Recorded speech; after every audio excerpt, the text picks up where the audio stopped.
그다음에 이제 윤석열 당선 이번 정권의 부동산 공약 압축을 하게 되면은요, 그 법을 개정하는 것은 빨리 안 돼요.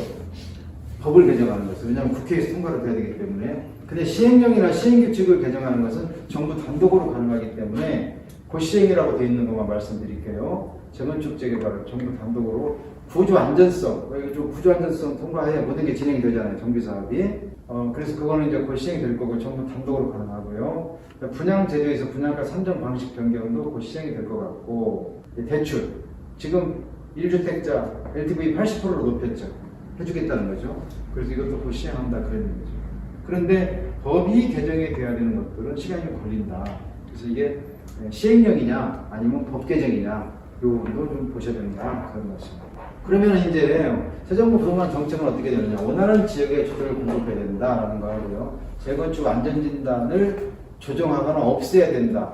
없앨 수도 있어요. 그 다음에 소규모 재개발 재건축 용적률을 상향해야 된다. 분양가 상한제 재건축 초과 이관수도 조정해야 된다. 공공참여 재개발 추진해야 된다. 공공참여. 그러니까 요즘에 많이 나오는 얘기가 신속통합기획이라는 말 많이 나오죠. 신속통합기획. 그래서 신통기획이라고 하는데, 신속통합 재건축, 신속통합 재개발. 이런 얘기가 많이 이번에 오세훈 시장 관심이 많아서 진행이 될 텐데, 그 다음에 이제 소규모 정비사업 활성화, 임대재산법, 민간 임대주택 공급 활성화, 재산세 종부세 통합. 요거 14억 올라갔죠. 그 종부세 공제 금액이 14억 올라갔고요. 공정시장가액 반영 비율, 그다음 다주택 양도세 1년 한시적 배제, 이렇게 이런 것들 쭉 이런 것들이 이제 이번 정권 때 진행이 되어야 된다는 말씀이죠.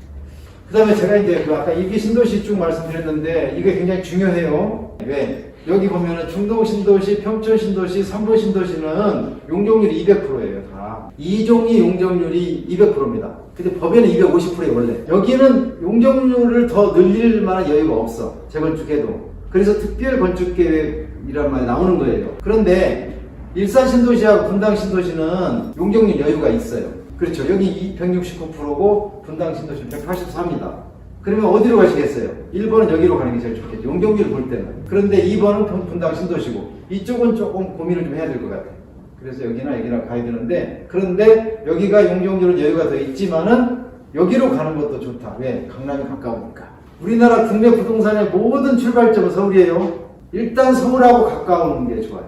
그리고 또 서울에서도 어디에 가까운 거? 아파트 얘기예요, 아파트 얘기. 다른 아파트 같은 경우에 주택이나 아파트는 강남에 가까운 데가 좋겠죠. 그래서 여기나 여기 정도로 한번 선택하시면 어떨까? 이거 굉장히 중요한 자료입니다. 눈을 크게 뜨고 보셔야 돼요. 인구 따라 선택이라고 되어 있는데, 선진국은 지금 우리나라도 제가 아까 말씀드렸지만 우리 나이 때는 돈 벌 기회가 많았어요. 왜? 모든 제도가 정비가 안 돼 있는 상태이기 때문에 대충 통했어. 뭐 이렇게 좀 해도 그냥 통했어.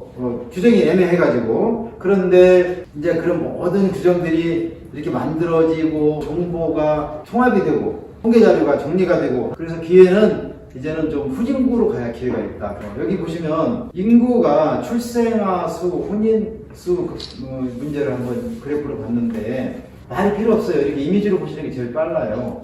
이게 보시면 1992년에 73만 명이 출생을 했는데 작년에 26만으로 줄어들었어요. 3분의 1로 줄었어요. 3분의 1로 거의. 그 다음 혼인 건수도 92년에 41만 명이 혼인했는데 지금 19만 명이에요. 그러면은 부동산 시장이 활성화, 이거하고 관계가 없을까요? 민감하죠. 관련이 있죠. 그래서 인구가 45억인 아시아 쪽으로 눈 좀 돌리자. 중국이 15억이라고 하지만은, 13억이라고 하지만은, 아시아 45억이 3분의 1밖에 안 됩니다. 그래서 아까 제가 말씀드렸지만은, 이제는 나만의 지역을 개척을 하셔야 돼요. 개척하려기 위해서는 어떻게 해야 돼요? 강의만 들어야 될까요? 가보셔야 돼요. 어떻게? 현장에. 제일 중요한 것은 현장에 가보셔야 돼요. 가봐야, 이게 여가 미래 가치가 좀 있고 희망이 있는 땅이구나, 이걸 알 수가 있는 거지, 안 가보시면 몰라요. 회사가 어디 있어요. 자, 그래서 이런 상황이기 때문에 이제 인구가 있는 쪽으로 눈을 좀 돌리는 것도 하나의 방법이다. 그런 얘기고요. 그 다음에 서울 인구가 이제 이탈이 됐는데 이렇게 많이 빠져나가고 있어요. 지금 1000만 명이 무너졌습니다. 그 다음에 이제 코로나 전후의 상황인데, 코로나 후에 데이터를 좀 만들었어요. 분석을 해보니까 관광지하고 레저 스포츠 쪽으로 사람들이 관심이 폭발적으로 늘어나고 있어요. 이거 당연한 거죠. 관광지하고 레저 스포츠. 관광지는 30%로 지금 증가하고 있고요. 이동량 증감률이죠. 레저 스포츠 쪽으로 22.6%가 지금 증가하고 있어요. 그래서 이제는 관광지와 레저 스포츠 쪽으로 우리가 거기에 연관된 쪽으로 부동산도 관심을 가지셔야 된다. 그런 얘기입니다. 그래서 말씀드리겠습니다. 자, 코로나 전후. 코로나 전에는 이렇게 다 서울에 불패, 명동 불패, 불패란 말이 많아요. 서울, 수도권 불패, 아파트 불패 이렇게 돼 있었는데 이제 코로나 후기 때문에 다시 봐야 돼요. 시장을 다시 봐야 되는데 상권보다 입지고요. 상권보다 아이템, 수도권, 차량, 동선, 관광지. 국내도 마찬가지고요. 국내도 관광지가 요즘에 사람들이 엄청 몰려요. 외국도 마찬가지고. 근데 아마 그동안에 외국에 본격적으로 가동이 안 됐는데 본격적으로 가동이 된다 하면 제일 많이 가는 곳이 동남아일 겁니다. 동남아.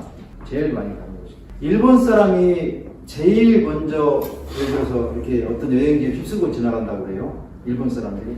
그 다음에 우리가 간답니다. 우리 한국 사람들이 가고 그 다음에 중국 사람들이 간대요. 그래서 동남아는 이제 우리뿐만 아니라 이제 중국 사람들도 많이 이제 가는 그런 지역이 되기 때문에 관심을 가져야 된다. 자산은 내 지갑에 돈을 넣어주고 부채는 내 지갑에 돈을 빼낸다. 이 말로 제가 오늘 말씀을 마치도록 하겠습니다. 고맙습니다.